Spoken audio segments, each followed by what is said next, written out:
Let's talk about Cherokee culture. Well, what's the point, you may ask yourselves?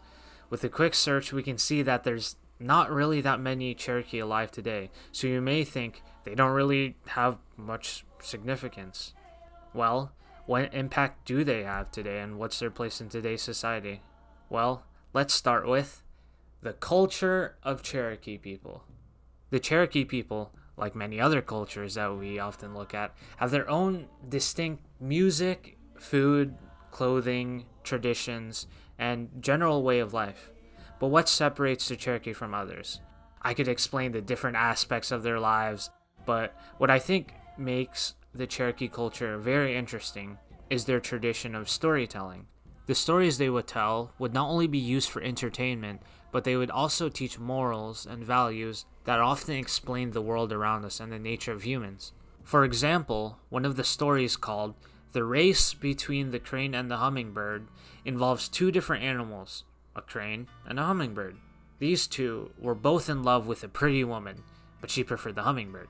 For context, animals are viewed as equals to humans in Cherokee culture. They often replace humans as characters to emphasize the lesson or moral. A sloth could be used for a person's sedentariness, for example.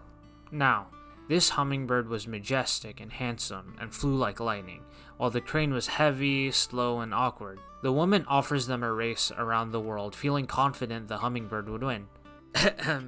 It's not like this is heavy foreshadowing that the crane would actually win.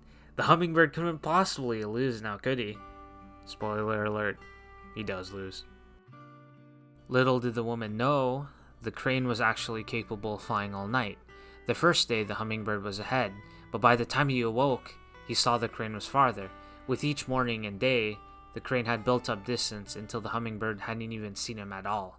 But get this, when the hummingbird finished the race and found that he lost, the woman declared that she would never have such an ugly fellow as the crane for a husband, so she stayed single. Woman, am I right? That was a joke. I was joking. I didn't mean it at all. Anyways, there are different aspects that you can pull from this story. The most obvious one is the Cherokee rendition of the tortoise and the hare from Aesop's fables. Slow and steady wins the race.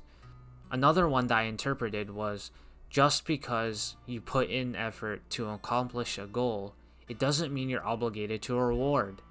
The Cherokee culture, and I quote, is based on seeking balance in the world and embracing harmony.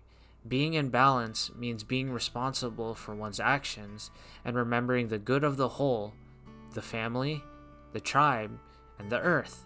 In the story, the woman symbolizes some goal that you've had in your life. Maybe this goal could be a woman you're pursuing or a raise you're trying to get from your boss. Not everything you strive for, you're going to get. That's just the reality of it. In this case, the woman wasn't even worth going for anyways. Many things in life seem very enticing. We become blinded by goals that may not even be worth the effort for. This goes hand in hand with the Cherokee's belief in balance and being responsible for one's actions. We all know about the Trail of Tears. With the discovery of gold and the desire to profit off of cultivation, Congress, with President Andrew Jackson, passed the Indian Removal Act. Despite much opposition, the natives were forced to relocate to Oklahoma. It makes it even more tragic knowing the significance of what the Cherokee people stood for. They valued respect for elders, oneself, and especially the land. It makes sense why animals are viewed equally to humans. What makes us better than the animals living here anyways? These foreign people came and forcibly removed them from their sacred land that they valued only for profit. It's quite devastating. I hope you can come to understand why we still appreciate and protect the culture of the Cherokees. After all, we, as people, can still learn at least a little from their stories.